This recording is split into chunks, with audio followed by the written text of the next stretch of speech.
Prepare yourself for List Off, the gaming podcast where your hosts, Brian and Ryan, rank the things they love. 3, 2, 1, List Off! My hair looks okay. Okay, here we go. All right. There we are. First time chat. Dude, who's non-Chris? It's definitely not Chris. Yeah, it's definitely not Chris. It's too late. Hi, guys. Howdy. Welcome to List Off. Hopefully nothing breaks. Oh, look at the chat in the thing. Cool. I didn't realize that was down there. I must have done that. Hopefully it displays properly. So I will say for anybody in here, there's a lag of, I think, 20 seconds, correct? Yeah, 20 seconds. How shall I listen to your stream if it's 3 a.m.? I don't know. As loudly as possible. Is this Crizzo? Yeah, nice. What's up, dude? Awesome. Yeah, so I appreciate you stopping by, Crizzo. It's been a long time. This guy built our Discord, which is now sweet. Our Discord. Yeah, he volunteered to do it when I was a streamer. Nice. Yeah. So there, like I said, for anybody tuning in, there is like a 20-second lag between Twitch and what we are saying. So if we don't respond immediately to you, it's either because we're in the juicy bits of the podcast, or it's because of the lag. That's it. So you want to just get right into it? I think so. Let's do it. Let's make a podcast. Let's do it. This is how it's done. How the bologna is made. This is how the amateurs do it. All right.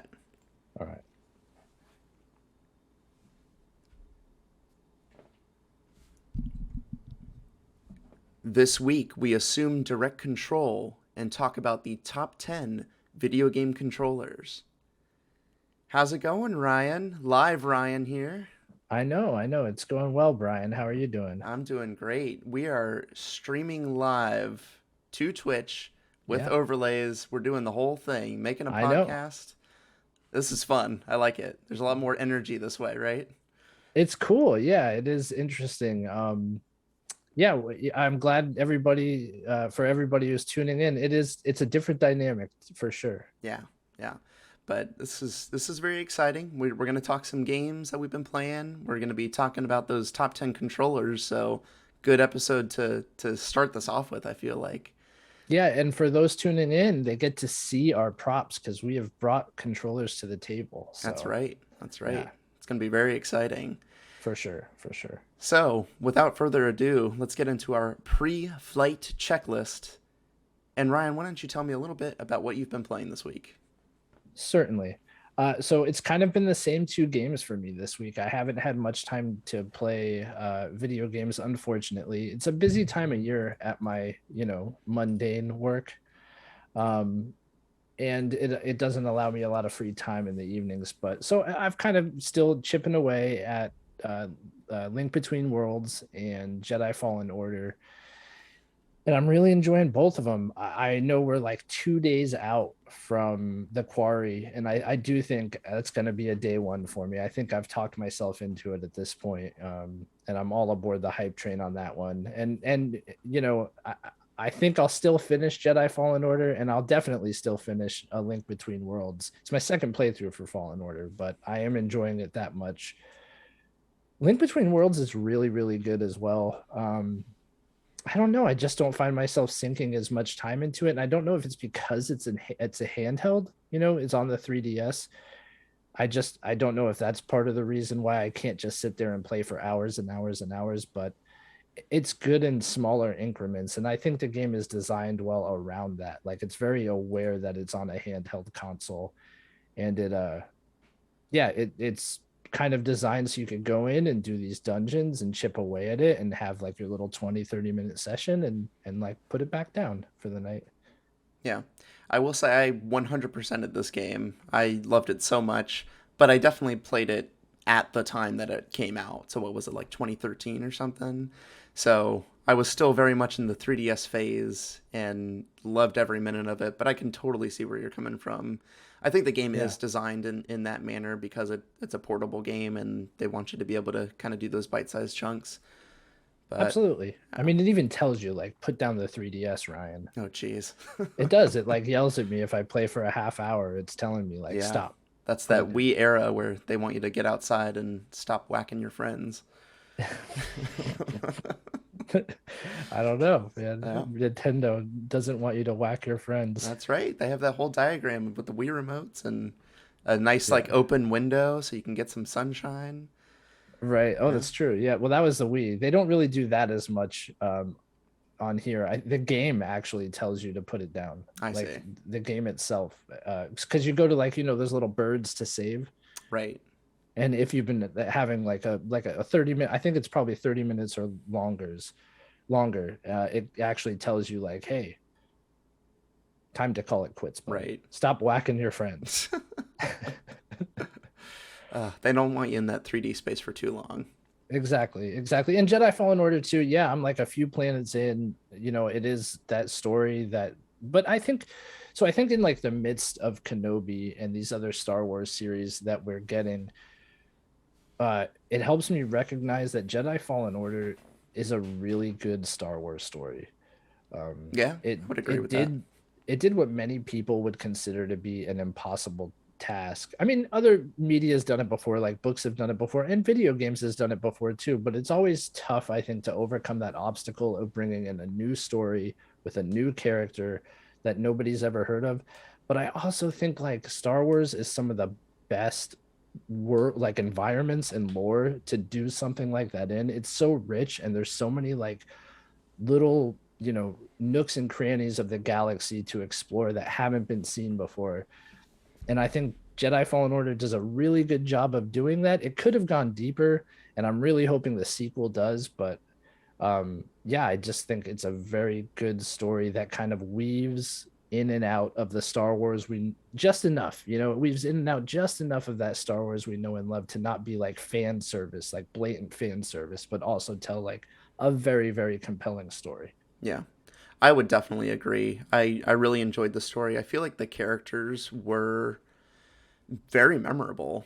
I mean, you can kind of make up a lot of stuff in Star Wars because it's the galaxy. It's everything out there.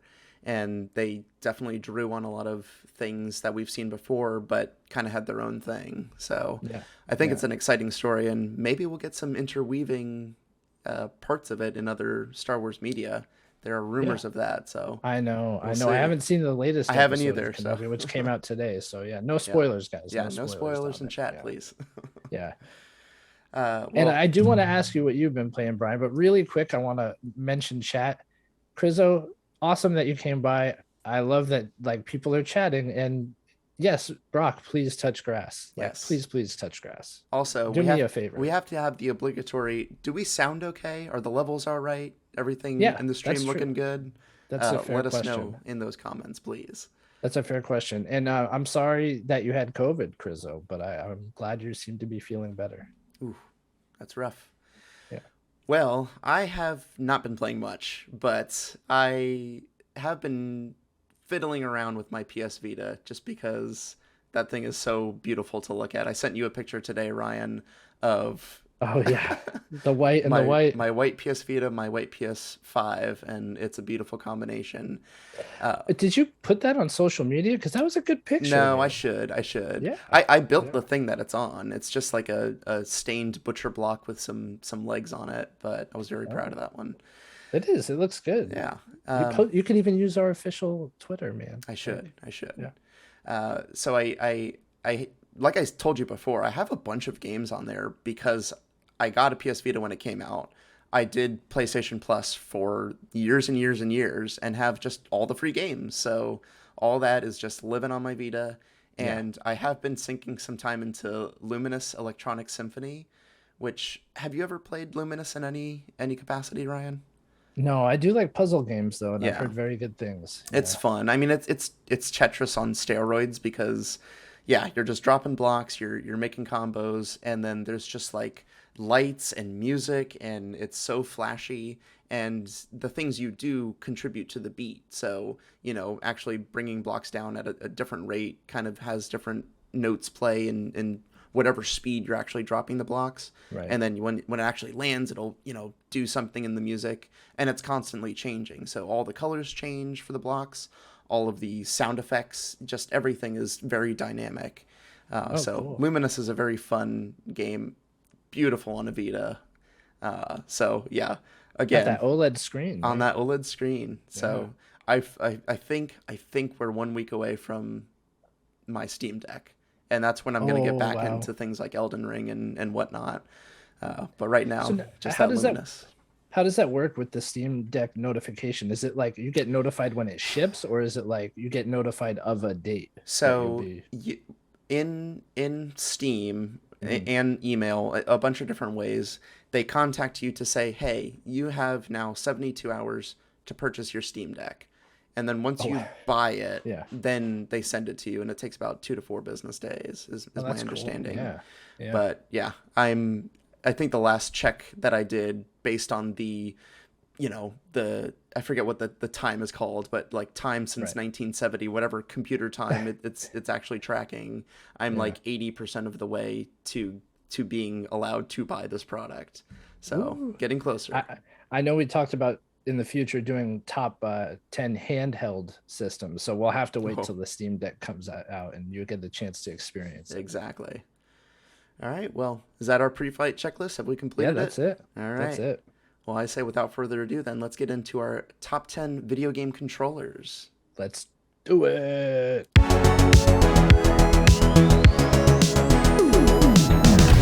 All right, Ryan. We are still live on Twitch. We are chugging right along. Yeah, absolutely. This is so much fun. I love doing this. This is great.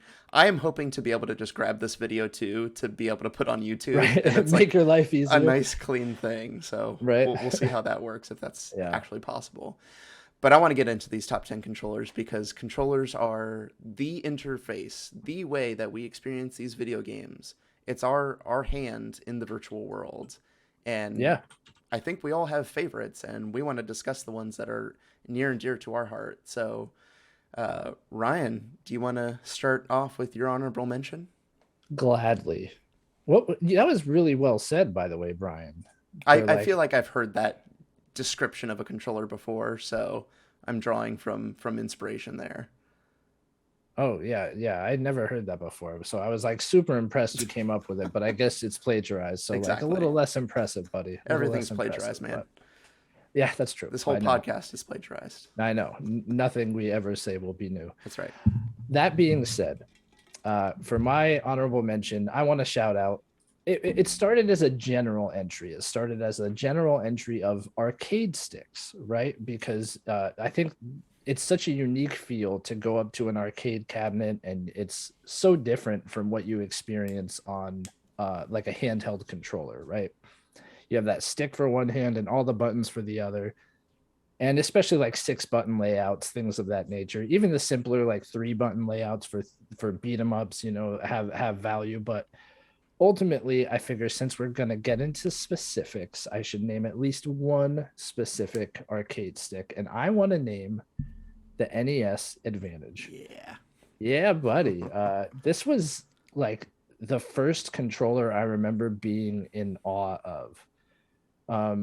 It's what you expect from an NES controller. It's got the 2 buttons, and except this time it's got a joystick instead of the D-pad. And I think it allowed like a level of control that, obviously the standard controller didn't allow. And it didn't necessarily have the biggest function for those older games.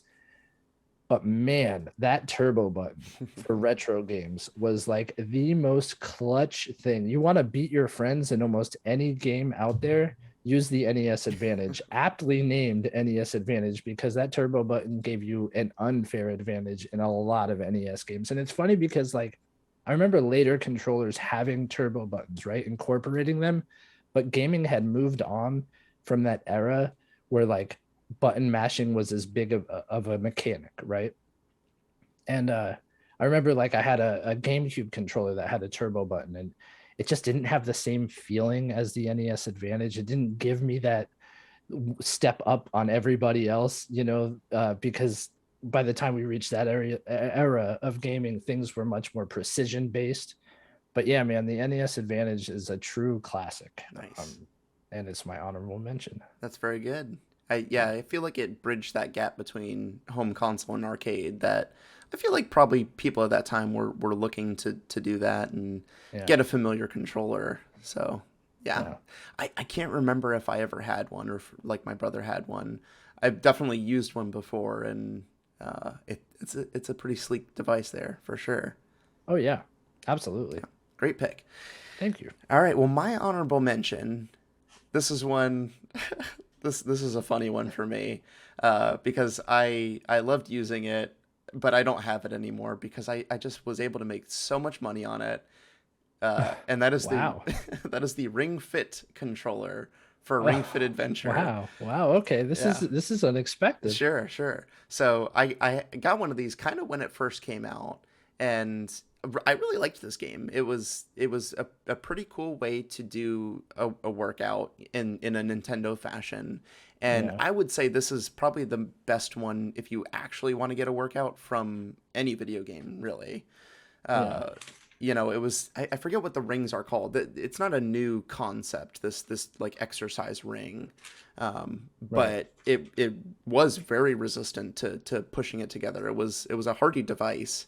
And then you also had the leg strap. So, you're actually moving You know around. what this is, Brian? I don't. This is a red card. Do you know why Uh-oh. you got a red card? Because this isn't a controller? Because it's a peripheral. Oh. Carry on. Okay. Well, I'll allow it. You slot your controller into it.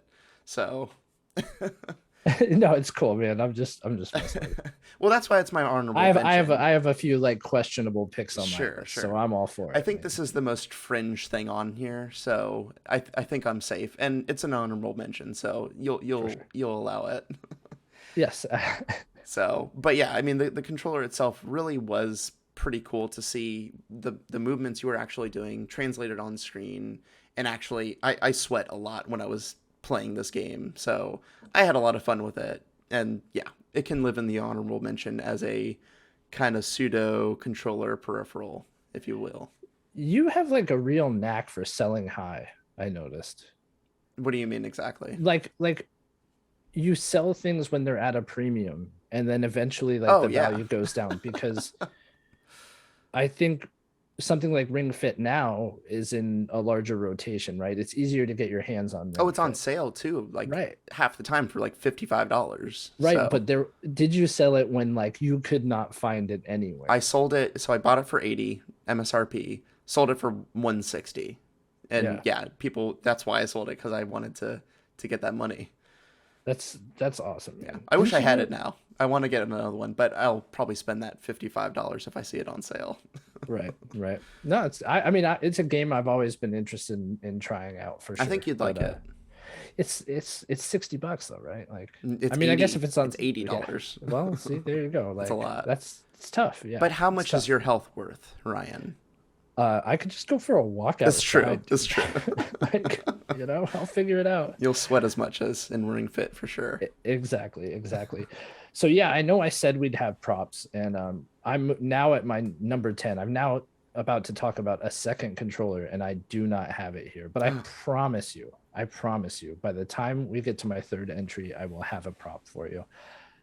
That being said, my second entry is the Nintendo 64 controller. I do Ew, not boo. care. I do not care what anybody has to say about this. Oh. This is from an era where like people didn't have like, look, there are so many good controllers now, and they all kind of follow a similar template. Yeah, bring the hate on.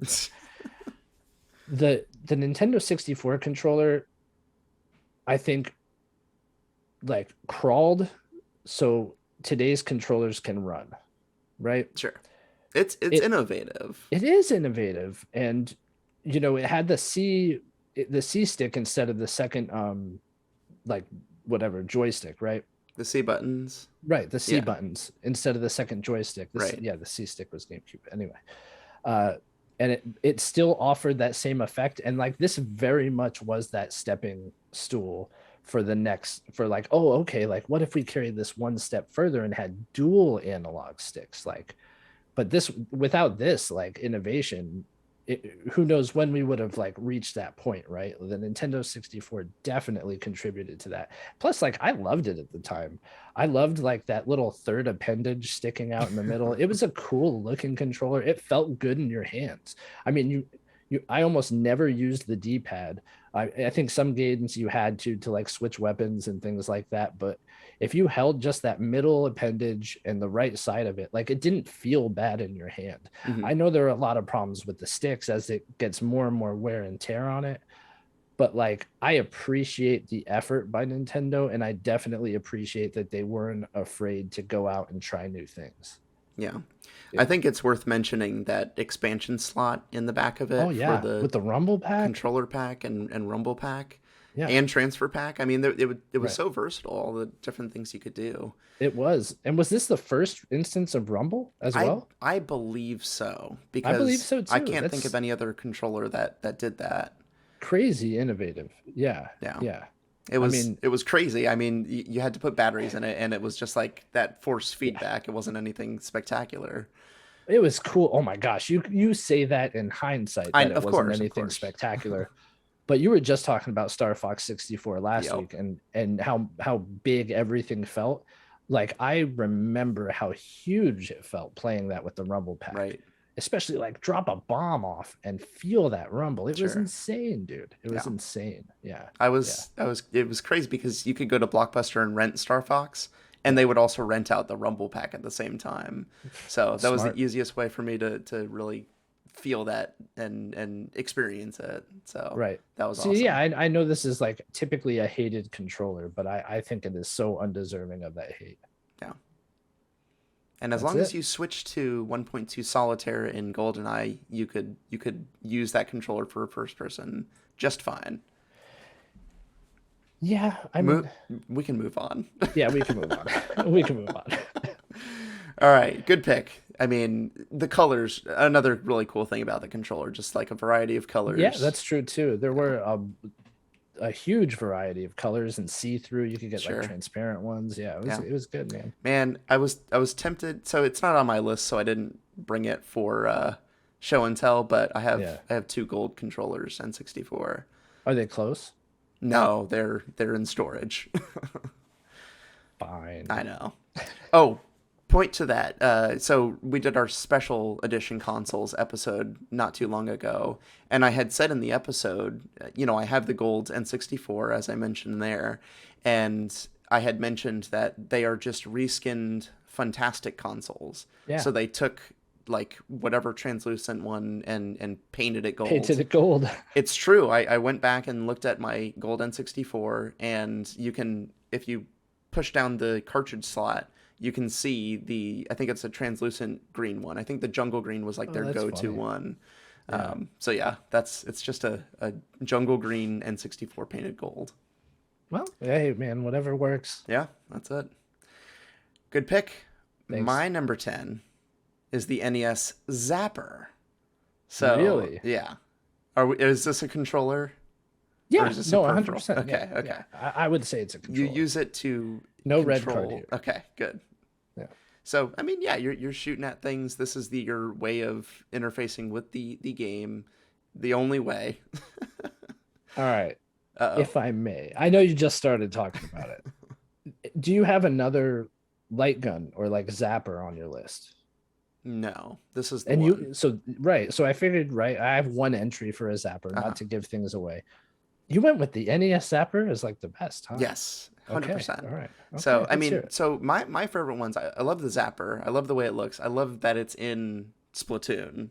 I think there's like that's true. enough like just nostalgia about it that it has more to it than just like the control of it, because the control is not great. It's a light gun, so how good can it be? Right. But yeah, man, just that trigger, clicking that in felt good.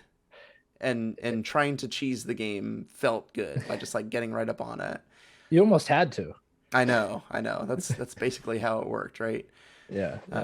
But yeah, the Super Scope was another one that I was considering. But that one, pick. I never had one, number one. And there wasn't like any standout game. What was it? Yoshi's Cookie or something was the game? There was like a pack-in too, right? pack-in game, You- Super you're Scope probably 6 or right. something. Yeah, was the that's right. pack-in. Yeah. Didn't play any of those. Yeah. That one looked pretty cool. I think they definitely got away from the gun look, Yeah. probably because they wanted to distance themselves from like kids having gun-looking things. That's true. Right. So give them a bazooka. That's better, right? Exactly. Yeah, give him some shoulder-mounted turret. Sure. No, But yeah, the Zapper was my pick, just for kind of nostalgia purposes on that.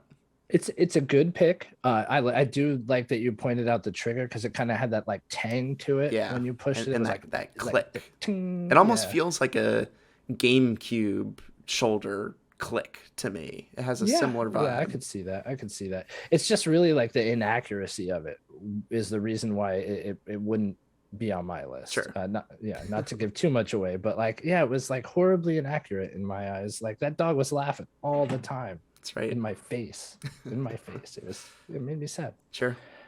Good pick though, man. So moving on to my number 9. My number 9 is right here. In this little case. Yeah, buddy. Look at that. Little Princess Peach case. Nice. And if we open it up, and I have a reason I'm including this on my list because I was listening to Tales from the Backlog. Now, wait a second. What? A 3DS? Yeah, it's the controller specifically. Okay. It's the controller specifically. This is genius. So I was listening to the most recent episode of Dave Jackson's podcast, Tales from the Backlog. Check him out if you haven't already. And he was talking about Majora's Mask, and he was talking about the remake on this little bad boy. Mm-hmm. And he was poo-pooing all over this control stick. And I just got a 3DS. This is my first 3DS. I just got it like a month ago. And I absolutely love this control stick, dude. I think it is so genius. They had to work within the confines of like making it flat so the console could fold, right? And it feels good. It feels good to move this around. Like it's cool to just see the way it kind of moves around in like the little like area they have set aside for it. Yeah. It's like oddly satisfying. Not to get creepy here. And it has everything you want from a modern day controller. It has shoulder buttons in here. It's got like all your standard buttons. It's got the D-pad. The one thing that kind of knocks it down a few rungs on my list is that I think it's odd placement for the pause button, for the start button. But other than that, I think this just as a controller, it doesn't feel bad at all. And I don't have small hands. Like, I mean, you guys be the judge, whatever. But it doesn't feel bad in my hands. I will say I have to kind of like awkwardly put my pinkies here. Mm-hmm. But like it doesn't feel uncomfortable when I'm just chilling out playing on this. And I think that flat design for a control stick, like it really is genius, man. I don't think it should go unnoticed that there was a lot of innovation and they knew what they had to do. And I think they really made the best version possible for the 3DS controller. Yeah. I will allow this one because you can use the 3DS as a controller for Super Smash Brothers. Oh, there you go. So, okay. Fine. I'll allow it. I feel like my Ring Fit is a little more squarely in the controller if that. Hold on, you're saying a Ring Fit is more of a controller than an actual controller But with see, like buttons and stuff. That's a whole handheld. I think I'm not talking about the screens at all. That's not a part of this conversation. Fair enough. Just the circle pad and the buttons. Okay. Yeah. Have you ever gotten your hands on a new 3DS? I have not. Okay. Did they improve upon this? The circle pad is pretty much the same, but they have a little nub joystick. And it's basically like one of the old ThinkPad laptops. You know, the little thing in the middle. Right. The that little you can like use as the mouse. Yeah, I don't know if I'd like it's that. not good. I like this. Yeah. I like this. Well, you can purchase an attachment, the Circle Pad Pro, and it's just like a thing that you put on the back and it extends out and has another circle pad. It's very, very silly. Yeah, I just don't think it's necessary. I really like the design of this. Like, I'm not even saying that lightly. I think it is awesome. When I first opened the 3DS, I was like, that's genius. And it feels good. Sure. Yeah. It's not bad. I'll say that I enjoy using that joystick more than like the Vita, which I would say is the direct competitor. Mm-hmm. The Vita joysticks are very tiny and Yeah. basically little nubs. Plus, So, like the Vita doesn't feel as secure. oh, You dude, know, the Vita like feels so good. I'm just saying, like in like travel, right? Like this folds into Oh, like a sure. nice little like clamshell. You don't feel like it's at risk of the screen getting damaged. But the Totally. Vita, it's like everything's just hanging right out there. Yeah, yeah, Yeah, totally. You need some sort of screen protector on it for sure. yeah. All right, good pick. I'll allow it. Thank you. Yeah.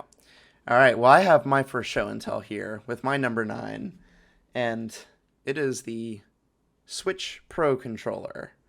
Nice. So it's not a very remarkable controller in any sort of design capacity, but it feels very good as just a controller, I will Yeah, say.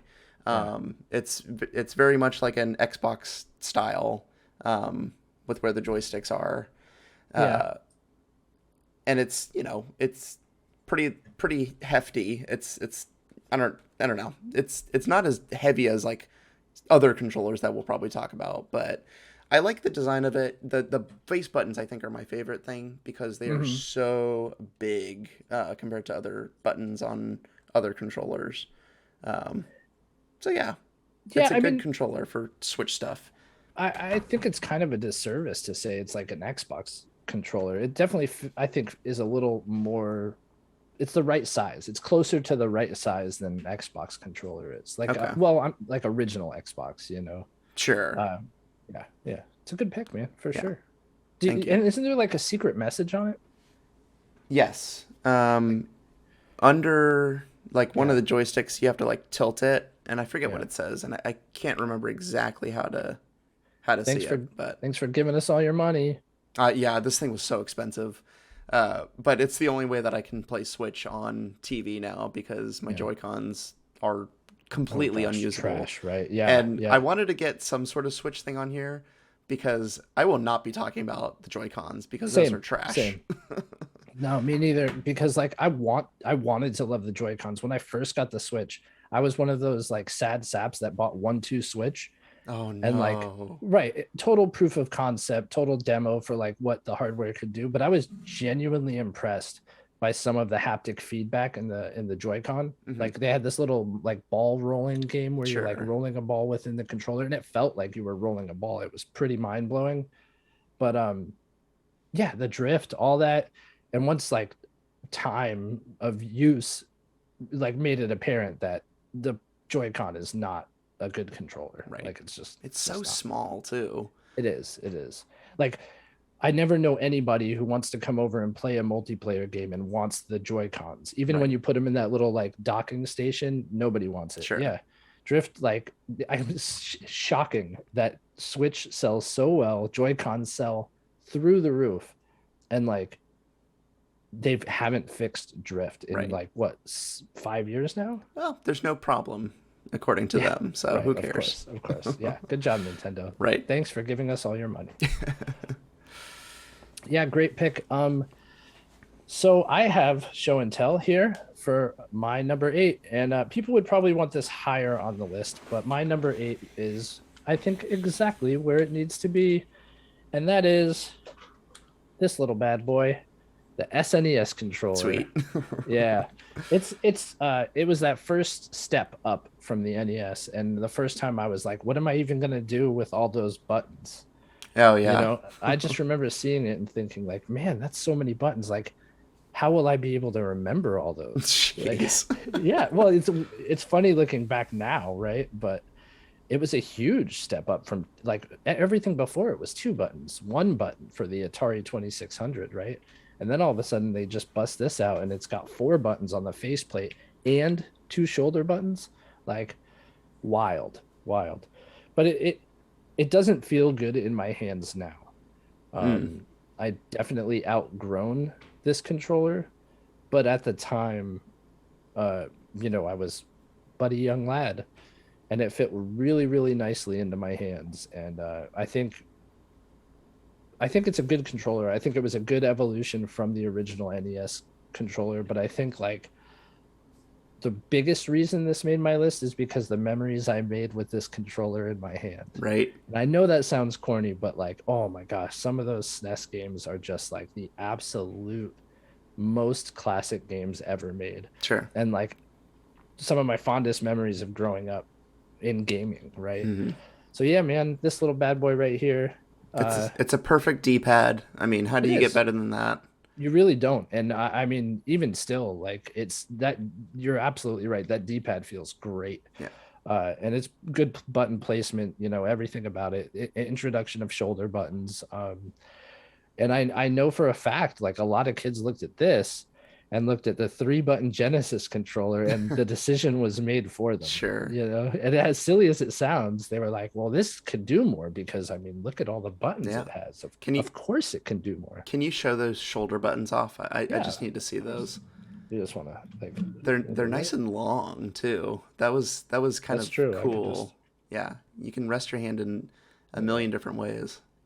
Ah, look at combo, Killer Instinct combo. nice. There you go. Ah, that is beautiful, Ryan. I am Thank so you. glad you had that to show. Thank you very much. All right, getting to my number 8. I wish I had one of these to show off because this was a special one, Okay. and for one very big reason.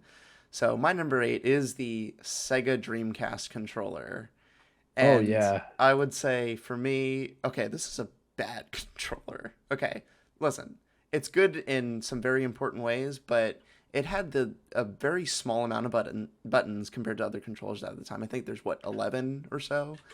The cord goes from the bottom, not the top, and they give you that little loop that you can kind of lead it from the top. Yeah. Awful, awful. I have no idea why they did that. But it was to make room for the VMU slots. And Yeah. the VMU, that I will grant as a peripheral to the controller for sure. But that inclusion was one of the coolest things that I've ever seen in a video game. And I really feel like we're due for another iteration of a controller that has a screen or some sort of like removable thing that you could use to do other game things. I mean, there was so much potential there that I feel like Yeah. it would have been really cool to see the next iteration of that. Like the Wii U? I mean, I guess, but that I don't know. There was just something about that pocket style Mhm. Tamagotchi, you know? Right. Like to take it out and have its own thing. Right. Yeah, And then yeah, like I linking up with understand. other VMUs. Yeah. Uh, Yeah. so many cool things about that. The controller itself was decent. You know, it's the progenitor of the Xbox controller essentially. Yeah. It is. The joystick was pretty cool to use. I liked the triggers. I liked how they kind of hit your hand. But yeah, just the amount of buttons kind of dinged it a little bit for me. Yeah, So, it's funny you say it's like the progenitor to the Xbox controller because it is very much like Bolt, like that first like Bolt is beautiful. Like it is totally comfortable in its own skin of being this like ridiculously shaped large controller. And right. yeah, I definitely think it helped like later controllers come out and match that. Yeah. And Yeah. they solved the N64 problem of, well, I want to use my Rumble pack, but I need to save my game with the controller pack, so they just put 2 slots in there. I never ever used a Tremor pack, which I believe was the name for the Right. Rumble of the Sega Dreamcast controller, but I had to Yeah. have my VMU for sure. Yeah, I mean, you had to have a VMU. Yup. Like, yeah, absolutely. And they milked that too. They definitely made you buy VMUs Oh yeah. separate Yeah. from the controller. Which those I feel like were like $30 maybe, Yeah. which feels so cheap now. Like I would kill to have a VMU, just like on my keychain. It would be so cool to Right. have one of those. You would definitely be a cool dude I if you had a would. VMU on Totally. your keychain. Yeah. Yeah. Yeah, the Dreamcast controller not on my list. It Yeah. definitely is one I considered. I've owned a Dreamcast at 2 different points in my life. Same. So I considered including it, but I just remember the second time I owned one, it felt like cheap plastic in my hand, I could see that. especially when the VMU is not in the controller. Right. It feels so It feels like hollow. Right. Totally. Exactly. But it's a great pick. It's a great pick. Thank you. So moving on to my number 7. My number 7 is a light gun, Brian. Ah. Yeah, it is the Gun Con 2. And this was for the PlayStation 2, and this was a pack-in with Time Crisis 2. And Yeah, well, it was really cool because Time Crisis, the mechanic in the game is not just to shoot, you have to like duck behind cover, right? Do you remember this game? It was big in Yeah, arcades. They had a totally. pedal. Yeah, That's they the had a only pedal. place I know it from is arcades. Right. Well, they had some good ports of the first three games for PlayStation consoles, and this gun came as a pack-in for one of them, and it had a D-pad right on the nomenclature with weapons is something I'm not good at. Right on the handle of the gun. The hand. I mean, that's what I Yeah. would call it. Well, it was conveniently placed where your thumb would naturally rest. Sure. So you would press down to duck behind cover, and it felt like such a natural thing, and it was integrated really well into the game because that was like the whole mechanic. The game that would made that game different from other light gun games, right? So yeah, it felt really good to like move up to your next little point in the game and fire off some shots and just like press on that down pat D-pad, press down and boom, duck right behind cover. And the gun had like a really good weight to it, something that I think other light guns lacked. The Super Scope 6 had to be light, just because the size of it.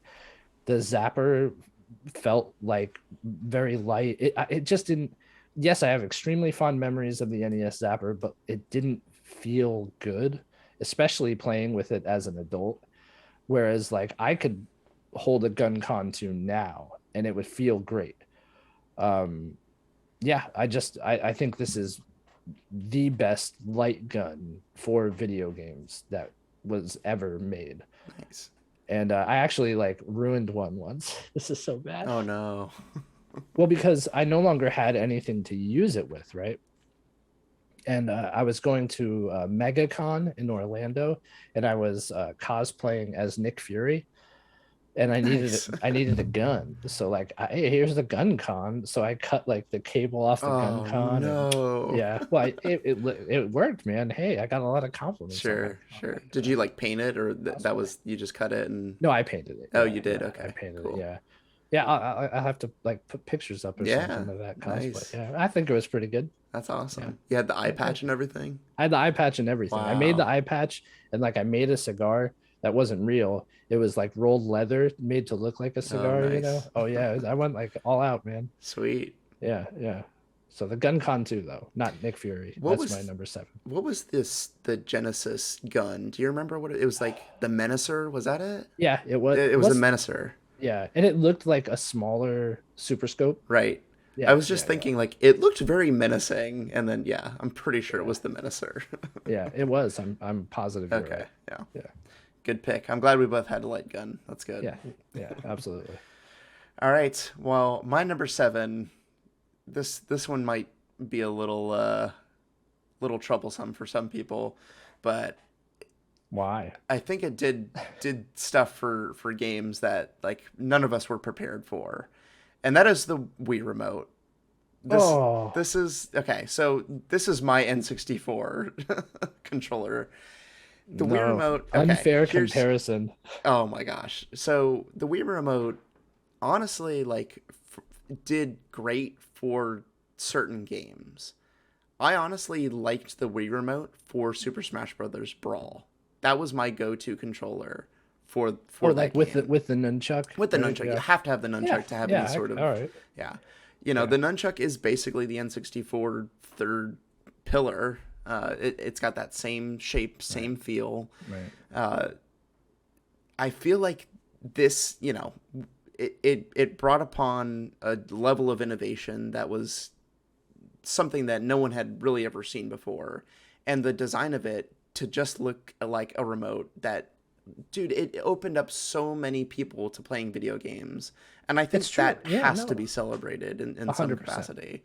Yes. Grandma is able to just pick this thing up and, oh, it's my TiVo remote. Played tennis. Exactly. So I think it does enough cool stuff. I mean, it was the best way to play Resident Evil 4 when at that point in time. It was so Yeah. much easier to like aim and move around, and for those games it was magic. For Wii Sports, complete magic. Yeah.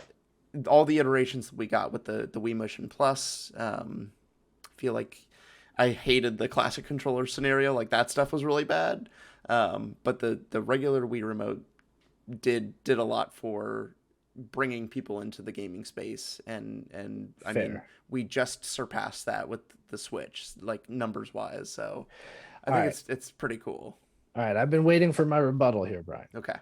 I do have some additive points. I think Yeah. comfort wise, like just sitting on a couch with the Wiimote and nunchuck Yeah. playing a game, you could have like your hands apart. Like it was very comfortable Right. to sit with the two of them and that play was a the game. first time we've been able to do that, and like the Joy-Cons kind of perfected that as much as we hate those two, but Right. I do think like motion controls are crap. agreed. And I think the tracking was problematic for the Wiimote. There were a lot of games that I was very frustrated with. Sure. But no, I'm glad it made the list. You're right. It was innovative, and it deserves to be on the list for, you know, the accessibility that it gave for video games. I honestly feel like motion controls have their place. Like what in Breath of the Wild, it was kind of nice to like aim, but then get a little more finesse by moving your Joy-Con and getting that little bit extra of aiming. So I think there's a place for motion controls, and I think it's just like it needs to be an additive thing that is not the main way you control. So 100%. I agree with you. Real quick, I want to point out chat. We have a gentleman named Colby here saying, Oh, no. have you ever held a Joy-Con? When you feel it, don't you feel a sense of joy and comfort? I'm Colby Moyer, and here is why the Joy-Con is the best controller in all media. Oh no. That is, you missed it. If you weren't here prior, we already crapped all over the Joy-Con. It's not going to be on our list. We man. started off saying that. You came to the wrong place, buddy. Right. That's all I'm going to say.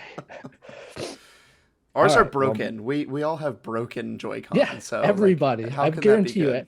Yeah, everybody here who has a Joy-Con has a broken Joy-Con. That's it. As soon as I got my Hori Split Pad Pro, I threw those in the trash. Yeah, I don't blame you. I really don't. I actually use the NES controllers that go on the side. No, I'm kidding. I don't.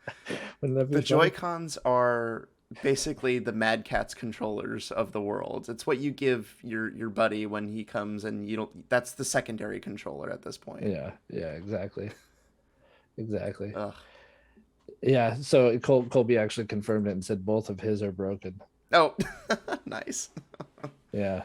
Very good. All right. We gotta get back to it, guys. Yep. We gotta get back to it. I'm making my edit notes here, keeping this nonsense, this Joy-Con positive nonsense out of our official episode. We're gonna share the joy in different ways. Okay. Starting with my number 6. So going in, Brian, my number 6 is something you already mentioned, and I also brought it for show and tell. It is the Nintendo Pro Controller. Oh, I didn't know you had one. Very good. I do have one. Of course I have one, because I like to play my Switch. Right. And I can't do it with the Joy-Cons. Sure. So I might as well have this. Yeah. This feels really good in my hands. I think everything is placed well. It's like, boom, you put your hands on it, perfectly resting on the joystick, the left analog stick, and the B and Y buttons. It's everything you need, and like they map the buttons in game as well, so that the dominant buttons are where your fingers naturally lie. Got the good shoulder buttons, good feel to them. Yep. Clicky analog sticks in case they are motion incorporated. aiming. Oh, it does have motion aiming. Yeah. Splatoon 2 uses it. Right. Yeah, that's right. I forgot all about that, which was awkward at first, but I did learn to get pretty good at utilizing it in Splatoon 2. Not obviously like using it exclusively, you're a madman, but like you can tweak the settings well enough to where it's advantageous to have. Sure. For sure. Yeah, I'm trying to see if I could find the words that the secret message says. Yeah. But I don't think I'm going to be able to find them right here. I don't have a bright enough light. Yeah, I think that's my problem too. Yeah, but this just it feels really. It's like, you're right. It doesn't do anything spectacular. It has all the things you want from a modern controller. Mm-hmm. It's a clean look. It feels good in your hand. It has great button placement, and it has like rumble, all that. It could have used, obviously, in today, like we would say, oh, haptic would be a big improvement. But I think at the time that this was first introduced, haptic wasn't like a standard feature for controllers. But yeah, man, the Switch Pro controller does everything right, and it does everything well enough to deserve a spot on the list. Yep. It's a good one. for sure. All right. Well, my number 6 is a little bit different, and it is the I don't know the proper terminology anymore, but it is the Oculus Touch controllers, Meta Okay. Facebook Yeah. Yeah. Quest Touch Oculus Right. controllers.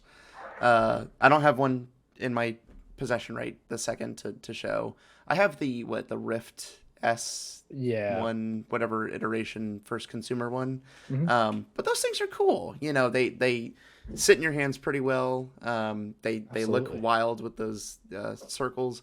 It's what the touch controllers for a VR headset look like. That's what I think we've gotten the PSVR 2. That's what they look like. It's what the Index ones look like. So the design is there. This is what we use. Yeah. But yeah, that level of control in VR, it feels good. It has enough familiarity with the buttons that we know, like, okay, I've got my joysticks, I got my buttons, got my triggers.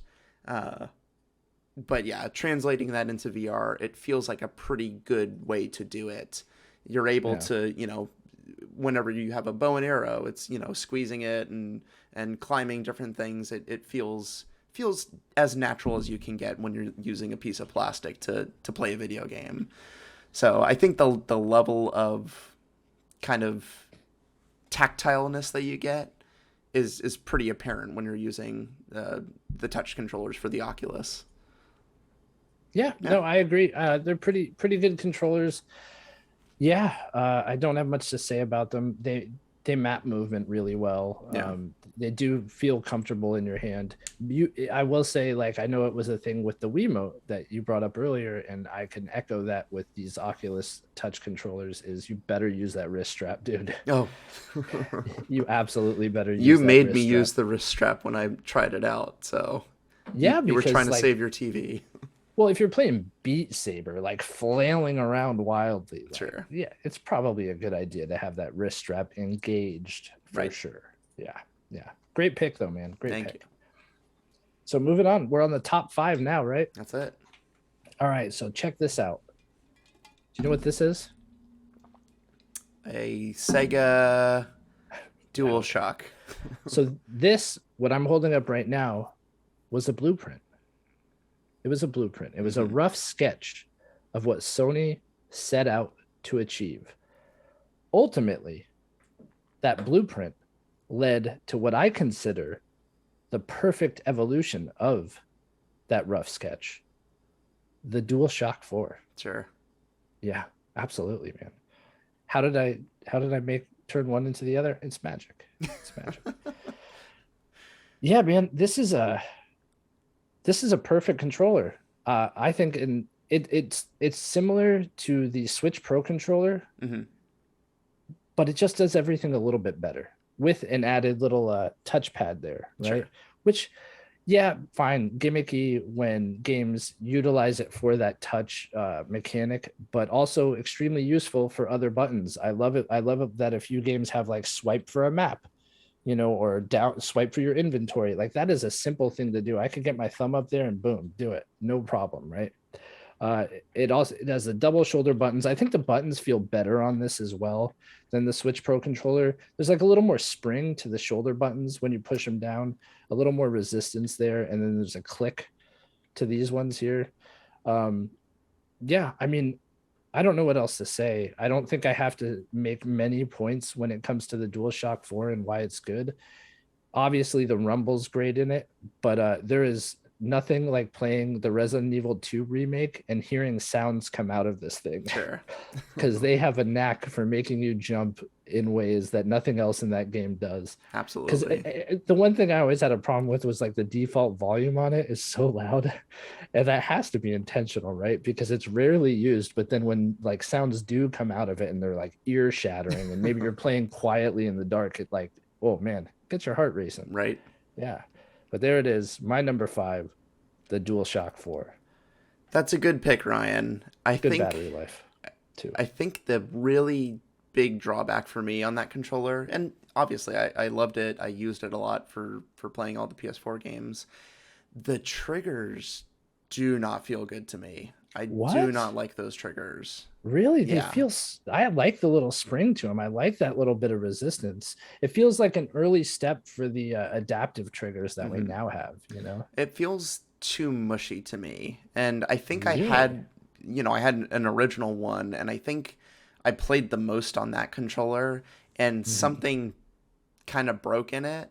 And I've Interesting. since, got new controllers, and it's a little mushy for me. So I that, really like yeah, there you go. the You can do that. That's I important. really like the share button too, you know? Sure. Made it really easy to like take screenshots, uh plug your headphones right into here. Yeah, it's Yeah, great. plugging headphones in is like a must for controllers Good now, I would D-pad. say. It the D-pad's great on this, man. I mean, it's kind of wild. You showed the first PlayStation controller. It's kind of Right. wild. Yeah, Like let's show them side by side. that's been the controller for decades now. Like Like and that's it it. yeah, it's that same shape, right? Right. They just like every iteration of that shape was an improvement upon it in some Sure. way, right? Like look at this. Where are those analog sticks? Right. You know, that wasn't until PlayStation 2, right? And then yeah, every step of the way there was just another addition, another improvement until we finally got here. Yeah. We Well, not almost finally. got a boomerang, but we were not able to make that one come into fruition. But Right. it's But yeah, okay. I do think this is like the perfect distillation of what like they wanted their controller to do, Sure. right? Yeah. Yeah. And there was a PlayStation DualShock one. Like they had one that had the Mhm. two analog sticks. So they Right. basically had it from the beginning there. Right. For That's a sure. great pick. Good controller for sure. Thanks. Thanks, buddy. All right, my number 5, you mentioned it. It is the SNES controller. That thing is it brings back memories for sure. Do you have it? I don't have one. No. Here, that you could talk was about it. that was an I could put it up. Yeah, please show it to the audience. That was another one that I managed to flip my SNES Mini for some extra cash because I have a million and one ways to actually play Super Nintendo I know. games. That's the other example I was thinking of earlier, how you always end up selling high. Yeah, Your SNES Mini. that's Yeah. it. Yep, springboard into other endeavors for sure. Yeah, you've said Right. it all. The Super Nintendo controller is a great one. I feel like there were some cool iterations of it that were not necessarily Mad Cats, but third party ones that had some cool features. Things Yeah. like turbo. Right. Yeah, I actually at one point picked up some wireless Super Nintendo controllers before Wow. Nintendo was making things like that.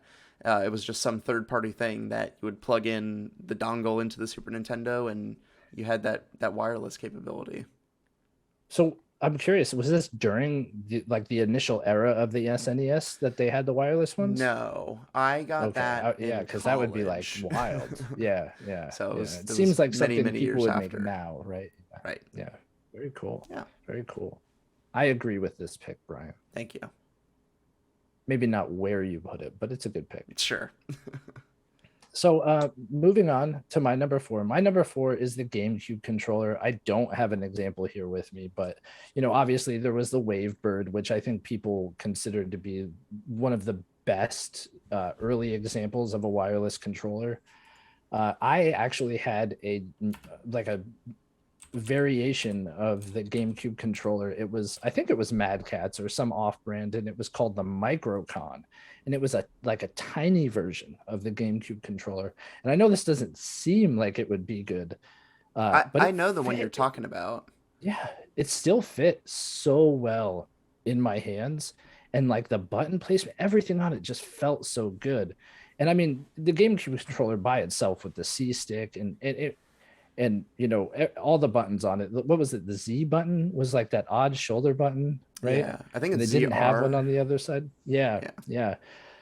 Which like I remember when I first saw the controller and thinking like, whoa, this is just a weird design choice, but Well, it the never the felt out of different place shaped when you're playing. buttons. That Yeah. was the wildest thing about it, I feel like, because you're like, what? Why do Mhm. we have these weird buttons that are Right. like kind of circling around themselves? Yeah, it looked like a toy, Right. right? But when you're playing a game, it never felt silly. It never felt like you were fumbling to get to the button you wanted. I think in some ways that the difference in shape helped with things like muscle memory, with like you could tactily, like the tactileness of it, you could feel the different button and you would immediately know if you were like where you needed to be on the controller. Sure. And I think that little C stick operated really, really well as a second analog stick. It's weird. It's so weird to look at this controller and say it's better than something like this, right? Right. Better than like the Switch Pro controller. But like it just functioned better. It felt better in my hand, and it felt like it was easier to use. And yeah, that microcon is even weirder because it's like a smaller version of the GameCube controller, and it felt even better. And at the time, like the GameCube came out, I wasn't a child. I had like man hands, and it still felt good to have this tiny little thing in my hands. It just felt great. Well, like, I mean, I was like, I think I was at least 18 or something. So you were using a beach towel to dry your hands off after washing them. What does that mean? It's from Seinfeld. There's a whole woman that Jerry dates that has man hands, and Anyway, so your pick is a GameCube controller for your number 4, right? 100%. And the Microcon had a turbo button. Yeah, and this was the one I was referring to. That like it didn't feel like the NES Advantage was. This was where it was like indicative that turbo buttons weren't as much of a step up in like the GameCube generation. Sure, Yeah. Was that the controller, the Microcon, that was like kind of splayed out a little bit with the handles? Am I thinking of the right thing? It was just a small controller, right? Yeah. Okay, I think I know what you're talking about. Yeah. Well, my number 4 is the Wavebird specifically. Oh, nice. Because this was wild to me to have that wireless controller. So, for the Xbox, the original Xbox, I loved the idea of a wireless controller, and Nintendo had their Wavebird for sure. There was a Logitech Xbox controller that was so good. You should look it up and just see. There's Logitech Xbox Original, and that controller was really cool. But the Wavebird is my choice because we still use GameCube controllers today because the Super Smash Brothers community demands it. Right. It is a cool controller. I love the buttons. I think it's really cool to have that huge A button. They described it when they were making it as like, we wanted you to be able to, like you said, feel around and know which button was there without looking down. And A is the one that you're going to use the most, so we made it extra big. And I think that was just such a good design philosophy when they were going into it. Mm-hmm. The triggers are the coolest thing ever. To be able to have that pressure sensitive and then that extra click at the end. Right. It's why they struggle to make Super Mario Sunshine on any other console, because you have that kind of range where you can shoot flood. Right. So cool things like that. I thought were not to mention like no other console could handle the sheer awesomeness of Super Mario Sunshine. Right. Of course, that can't be overstated.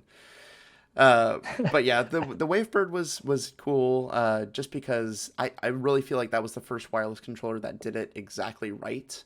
I mean, yes, there was the fact that you had to make your channel correct, but they adapted the actual GameCube controller so it fit exactly the same in your hand as a regular one, and didn't add too much to it. Yeah. So I think that's a great controller. Absolutely agree with you. And you bring up a good point. Like GameCube controllers are still predominantly used in the Smash community. Sure. Right. And I mean, you can use it on a Switch because people are so animate about it. Yeah. Yeah. It's timeless, one could say. I did look up the Microcon, and it was kind of splayed and it had grips on it. Now it's like, no wonder it felt so good in my hand. Right. Yeah. Yeah. But good pick with the Wavebird, man, for sure. For sure. Thank you. Glad somebody mentioned it. So you had mentioned the Oculus Touch controllers, right? Yes. Well, my number 3 are these bad boys right here. Oh, no. No, this is not a joke. This is not a joke, because the Oculus Quest had an update. This is months and months and months ago. That allowed for hand tracking because it has external cameras. I thought you were about to say Kinect, and I was going to get real upset. I mean, but without the Kinect, something like this probably wouldn't exist, sure. right? I mean, we would have gotten there eventually, but the Kinect was a block in like getting to this point. And man, hand tracking in VR is so cool. And the Quest does it. Quest 2 does it extremely well.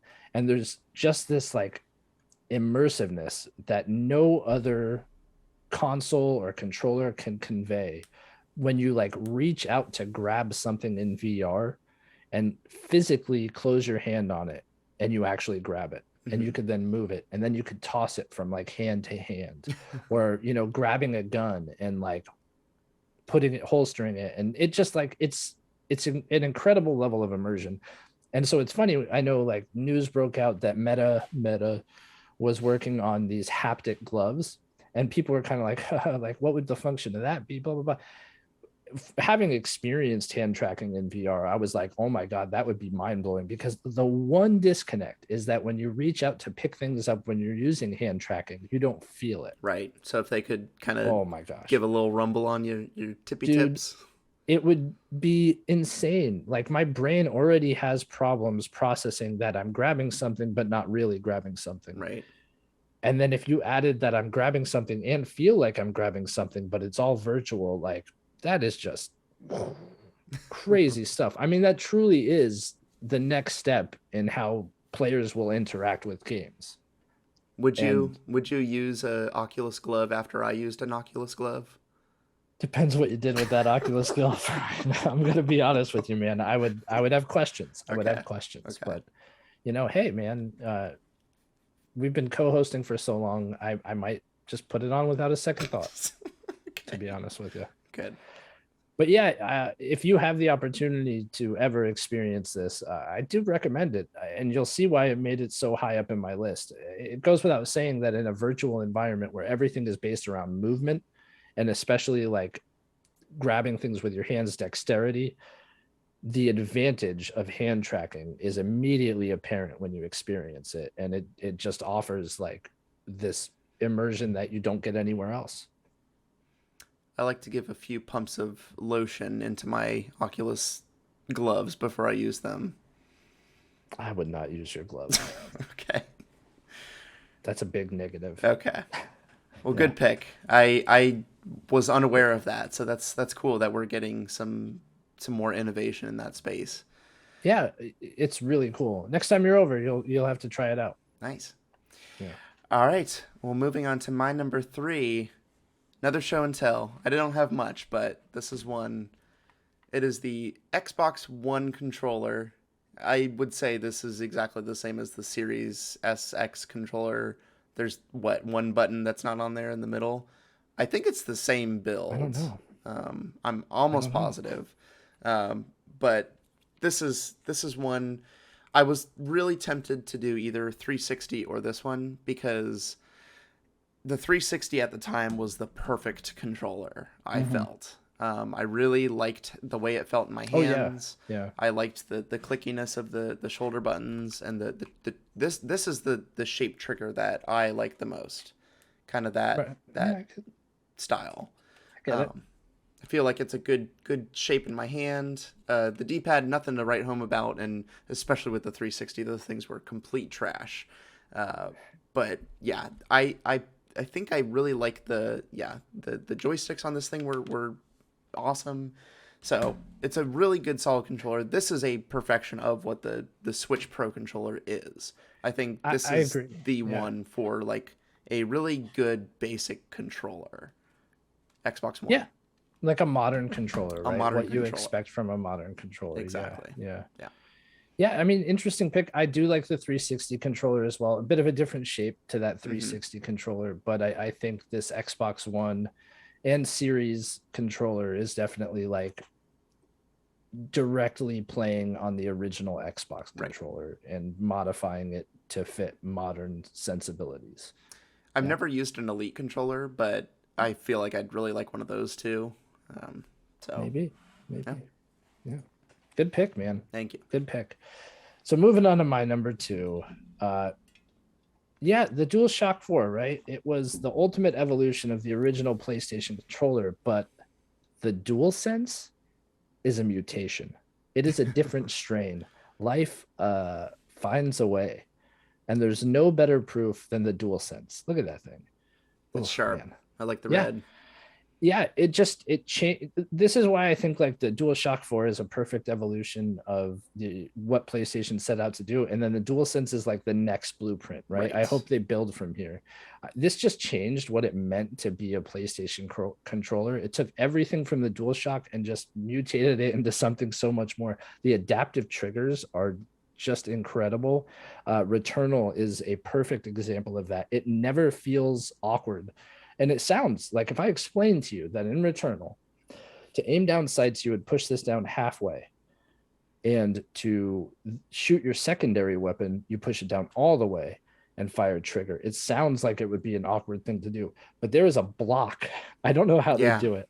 There is a block that they somehow put in the controller. Like it just like, changes. It's like completely. Snapping a twig every time you do it. It feels so good, dude. I can't get over it. Not to mention things like pulling back on the strings of a bow. They really like to say that in all their presentations, but it's true. Like you feel the tension building as you push down. It's incredible what they were able to do with these triggers. And then it always has like all the good button placement. The haptic feedback is incredible as well. Play the demo that comes with every PlayStation 5 Astrobot, and it's like as soon as you feel the rain on an umbrella, you're just like, whoa. Well, Returnal does that too. Of course. I'd say Returnal does everything absolutely best. 100% agree with you. Not to mention sound, the sounds that come out of here, I think Returnal does the best as well. Recharging your secondary fire and hearing it through an external speaker. So cool. It is very, very cool. It has that share button, so easy to take screenshots, video. The touchpad is clicky. The analog sticks are clicky. Yeah, just everything about this is gonna be what we expect from controllers in the future. And I think this it deserves it. People can crap on the battery life all they want. Like there are points to be made there. I have 2 of them. It's never a nuisance for me. Just get a charge stand. Well, plus like it just never becomes a problem because I always have one plugged in, and when one runs out, I just grab the other. And I realize that's like I'm in a special situation. I'm lucky enough to have 2 of them. Yeah. Oh yeah, they're expensive. Yeah, for sure. They are expensive, but there's a lot of tech in here too, so I can understand why they're expensive. Yeah. But I do think the battery doesn't like people say, oh, it only lasts a few hours, blah, blah, blah. I game for like hours a night, and it will last me like, I know by other controller standards, it doesn't seem like a long time, but it'll last me like 3 or 4 nights. So that's like 6 to 8 hours. It's not like you're constantly charging this thing. But obviously the drain on battery comes from the functionality, and that's something that can be improved upon in the future. But I would take the functionality of this controller and for the sacrifice of battery life every day of the week. I just think those adaptive triggers are so special, and that haptic feedback, the sounds that come out of it, it is just it's such a beautiful looking controller too, and it feels good in your hands. It feels better than the DualShock does. Like it feels really, really good. Yeah, solid, way heavier. You hold it and it feels like an expensive controller. It has a weight to it. I'm glad you brought that up. It's beautiful, man. I love it. Very good. I love it. I love that pick. Thank you. Cool. All right. Well, my number 2 is the mouse and keyboard, because this is the best way to play. What? Is this a peripheral? It's the mouse and keyboard. It's a controller. Dude. It's a controller. It's how you control games on your PC. Fine. Yeah. Oh man. Could you show it? I can show I'm kidding. mine. I have a gaming mouse. Here's my mouse. Actually. Yeah, all my stuff is Razer. I don't know. I really like Razer products. Yeah. Keyboard is monstrous, so I'm not going to lift that one up. I have a mechanical keyboard, which I hate. I wish I had a different keyboard at this point, but yeah, the mouse and keyboard, it's just like that's how a first-person shooter should feel. That's just like the perfect way to look around in an environment, and the keyboard, by extension, I feel like the two obviously go hand in hand. I think my top way to play a video game would be to have a mouse in my right hand and like a controller in my left hand, moving around with a joystick. And there are ways to do that. I think there's like a Razer peripheral that is essentially that. But yeah, I think the mouse and keyboard is such a good. It just feels right for so many different games, and you can play every single game with a mouse and keyboard. You can't play every single game with a controller. I can't play every single game with a mouse and keyboard. I'm terrible with a mouse and keyboard. Really? I've been console gaming my entire life. But Sure, I sure. definitely see the points you're bringing up, and I agree. There's a reason why the best players in the world for first-person shooters are mouse and keyboard players, right? Yeah. Yeah, it's a good pick, man. Oh, I don't know. It's something that would have made my list, but I am just the worst PC gamer on the planet. See, I've gotten better. I am also a console person at heart, and I usually will opt for a controller in most. Oh, I was like, what? Did it change colors? I have two of this. But yeah, just mouse and keyboard is that next iteration for certain games. Yeah, definitely. It's a great pick. I'll allow it for sure. It's a controller. All right, so this is it. Our number ones. Mm-hmm. You ready? Yes. Here it is. The number one controller in my mind is this. Do you know what this is, Brian? Oh. This is the Xbox Elite controller. That's right. Series 2. Look at this. I forgot you had one of those. Yeah, no, I have one of these, man. And it is the Okay. best controller I've ever played. Look at when you open it up, right? So there it is. Boom. Oh, it's such a weighty thing. I love it. You talk about weight. The DualSense has weight, but this has like beautiful weight. And all of these are different joysticks that you could put in place for the analog sticks. They all have different textures at the top. Some are rounded, some are flat, some are concave, some are convex. There's like this little key, so you can go ahead and take out perhaps the best part. And it has a different D-pad too. So the D-pad that I like is the 4-pronged one, right? Yeah, totally. But it also has this like multi-directional D-pad as an option. Throw that right? one in And the trash. Well, you could see all the different analog sticks as well, and they have different heights to them too. Right. So I opted for like the Xbox 360 era analog sticks on mine. Oh, does So it that's actually what's- tell you like, hey, this is Well, more like it, or it feels like it? Yeah, there's no like manual, but these felt the best to me. Oh, and those then are totally 360 ones. I know, but afterwards I was looking online and it's like these are 360. But here is why a big reason why this is such a good controller too is these bad boys right here. Check this out. Those are the back buttons right there. Boom, boom, boom, boom, boom, boom, boom. That's Let's cool. try to connect to my Xbox. So what do And, you use those for? I've always been curious. Like, what do you find is the best implementation of those buttons? So you can map them however you want. Right. Typically I use two. And depending on the game, I So like for change. Halo, what would you use? Would you use back bumpers for something in Halo? So I might use it for like jump and slide. Okay, so you don't have to take your finger Right. off You of don't. a You joystick. could just like right. You could map it for the two buttons your thumb doesn't naturally rest on. I see. For Okay. example, so you literally never have to move your fingers. You can map it for all four and just keep your fingers right on the analog sticks the whole time. I Right? see.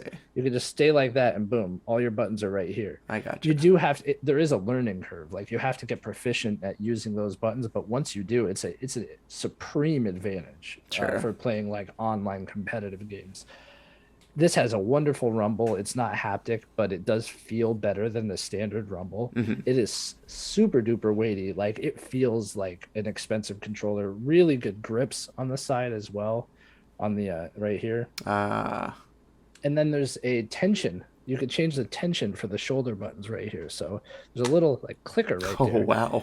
How loose you want your shoulder buttons. This is like how shallow. Like- So this goes like all the way down, right? Uh-huh.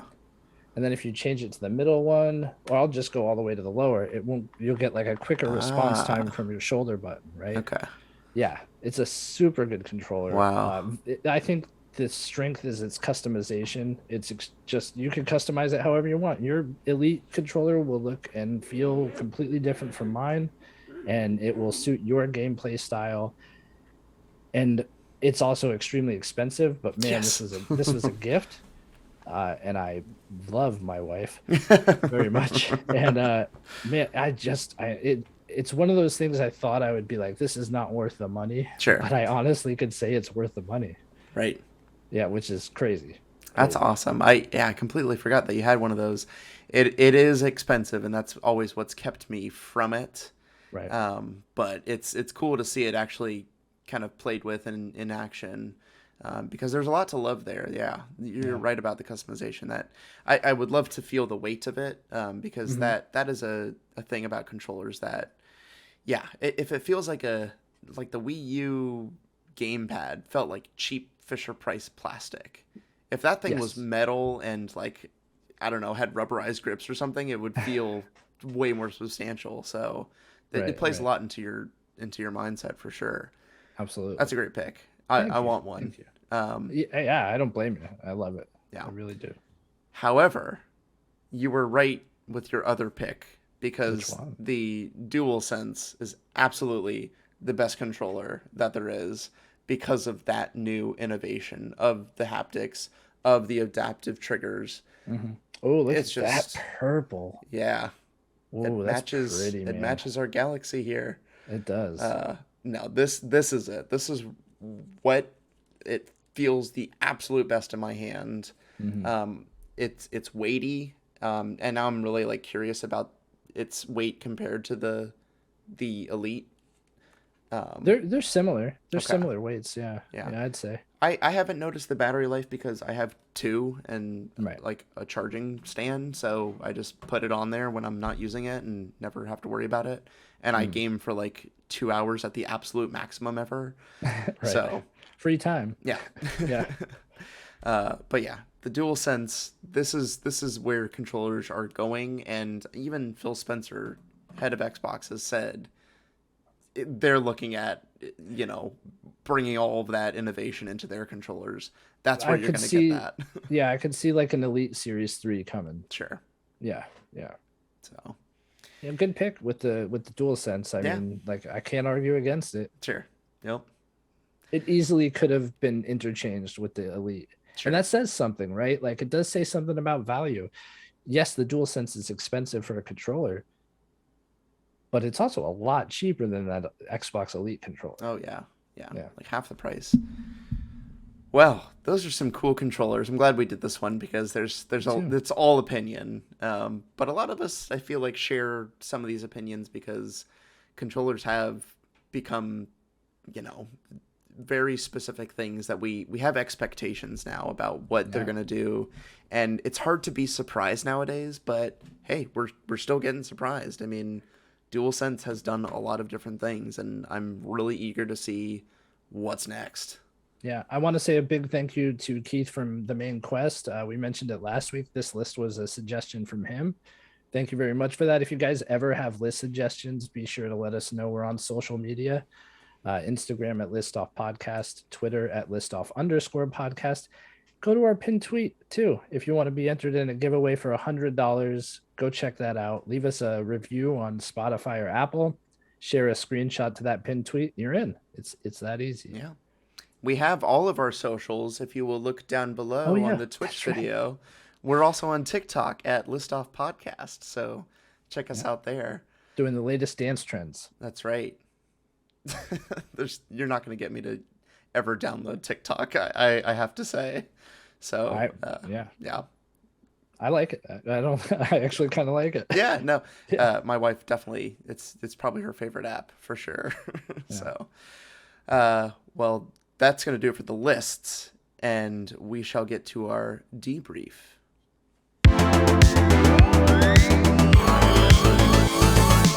Ryan, Yes, sir. it's that time. Oh, buddy. I. Is it weird that I've been debriefed this whole time? Oh my gosh. Is I that was weird? unaware of that. Well, you don't have to be aware of it. Please brief and then debrief for I me will. again. I will. So for my debrief, I am also bringing something to show and tell. It's not another unboxing like I did last week. And nay, this is something that I went ahead and Patreoned. I was a patron for, and it is called the spiritual. Well, if you listen to the podcast, if you're a regular listener, you know that we did our best magazine covers. And then we were lucky enough to be graced with the presence of the collector Art of Nintendo Power, Stefan Reese, and he collects all the original Nintendo Power art. And yeah, as you can imagine, this got me feeling very, very nostalgic for days gone by. So I found what they refer to as the spiritual successor of Nintendo Power, and I went ahead and became a patron for the magazine Nintendo Force. Nice. Yeah, this is the latest issue. It's the Sport Report, and as you can see, it has Super Mario Strikers Battle League front and center. It's a beautiful magazine. It's like 82 pages, no ads. Right. If you're a patron, it's like $5 per issue, and I think it's a bi-monthly issue, so you get one every 2 months. And yeah, it's awesome. It does play on nostalgia. It has great articles about games from Nintendo's past and present. Comes with a This poster, right? does come with a poster, a two-sided poster. I could actually show it in a minute here. But yeah, it comes with latest game reviews for like games coming out. It does retro game deep dives, kind of like an overview. This was the sports issue, so it gave an overview of like every sport game in Nintendo's history. Wow. Yeah, it's extremely cool. I know we have a lot of Fire Emblem fans out there, so they get into the nitty gritty on the latest Fire Emblem game. I love this. This is like a 90s commercial, like, check out Nintendo Force. Right. Oh, yeah. Feel the force. Nintendo Force. Pokemon Scarlet and Violet information. Ooh. I mean, it's really cool. I don't typically get excited about Nintendo anymore. Little comics too, with like Bonk from Bonk's Adventure on Well, there. you get this in your mailbox. Like And that look, that right there is cool. I know it is cool to hold a physical thing, Yeah. and it definitely knows what it's doing. It tries to hit those similar beats as Nintendo Power did, and it does it extremely well. We're not sponsored by Nintendo Force, by the way. I feel like I have to mention that we're not sponsored in any way. Just really wanted to give them a shout out because they do excellent work, and I think more people should consider becoming a patron. Plus, they have Base Wars, Oh, nice. that game that would be awesome in a remake. Wow. But yeah, I love it. And this is the first issue. It's the sports issue, and sports aren't something I'm typically interested in. So if I enjoy this, I really can't wait to see what comes in the future. Yeah. I remember definitely when will this continue. one, Yeah. I remember seeing this one get announced, like Nintendo Force the magazine, Mhm. and I definitely considered jumping into this because, yeah, it's been a void. Magazines are the thing that I can't see myself ever being like a digital subscriber of. It's not the same. It's not the same. It It's really not the isn't. same. I heard somebody else, I can't remember where, bring up a really good point that there are so many distractions on your phone. You get notifications about everything. Yeah. And it really detracts from like doing something like reading a magazine or a book from your phone. Sure. Playing a game on your phone. Sometimes it's easy to get distracted from that. Yeah, interviews, reviews, deep dives. It's excellent. Nintendo Force, consider being a patron. I know I will continue to be. Very cool. Nice. Thank I you. love it. I am tempted to do that myself for sure. All right, mine's going to be a little different this week. My debrief is the Science Museum. So I took my 4-year-old son here, Yeah. and you would die seeing this one. It is so cool. It's the Cade Museum. You're familiar with Oh yeah, it. yeah. So this particular museum is by the Cade family. So the creators of Gatorade. They have that family has created this museum where it's just like a children's museum of science and technology Right. and whatnot. They have a new exhibit that I fell in love with, and my son really enjoyed too. But it's all about animation. So Oh, cool. they have all these little stations where one was like make your own stop motion animation. So they just had this Right. top down camera, a little like area, and then you could use different little figures to like move them, take a picture, move them, take a picture, and just do that as many times as you want, and then you play it back, and then it gives you a little stop motion animation. They Yeah. had another one where it was just a TV, and there were different instruments or like different sound effects, basically like a doorbell ring or a thing that you could scratch and it would make a different sound. They would play an animation on a screen, and then you would do the Foley art for the different things that were happening. So it would say like, hey, press the button, hey, scratch the tree, and then it would play it back with your actual sounds recorded, played back to you. That's cool. It was awesome, dude. But just everything to do with animation. There was a whole big like arena where it would say like do a pose, and then you would just like 20 pictures later it would be this whole animation of you moving around the space. So Nice. just a really cool thing to see. Any voiceover stuff? Yeah, well, so the Foley one had you Right. saying things in it. Nice, So that was yeah, definitely part of it. They had so many different things. You could make your own storyboards. It was pretty amazing. So yeah, definitely check out your science museums because there's a lot of cool stuff there. Great way to learn about whatever topic they have at hand. I think that's great. Yeah. Go to more museums in general. Yeah, That's museums just are like great. generally a good idea. Exactly. Very good, man. Yeah. Well, I think that will do it for this episode then. I really appreciate being here. First time with Twitch overlays enabled. We got our chat very active. That was a lot of fun hearing from them for the whole episode. Yeah, I want to say hats off to you, Brian. Definitely did amazing work on this overlay. I It's like very it. slick. I'm really crossing my fingers that whatever that spits out will be able to just go up on YouTube with minimal effort. Right, So it makes it we'll see easy. how it goes. But Yeah. we have a show for next week, don't We we, do. Ryan? Do you want to know what it is? I would love to know what it is. So next week we're actually going to move up our mission report. Okay. Yeah, we're moving our mission report into next week's slot for the month of June, and I think we'll leave it unannounced as of right now. We have one that we're thinking about doing, but subject to change. Okay. So we're Titillating. better off just saying it'll be our mission report. We'll be discussing something around gaming. Okay, perfect. Yeah. Excellent. As we usually do. Exactly. Exactly, man. Very good. Well, thank you, Ryan, for joining me this week in this lovely Twitch arena, and I look forward to next week and talking with you. Thank you so much for everyone listening to this and people watching it live. We got so many different iterations of this now, so it's a very exciting time to be a List Off listener, I think. But It's exciting to be a co-host, man. I love everybody coming and showing up. That was awesome. Very much appreciated. Absolutely. Well, until next week, we will see you guys next time. Bye. See ya.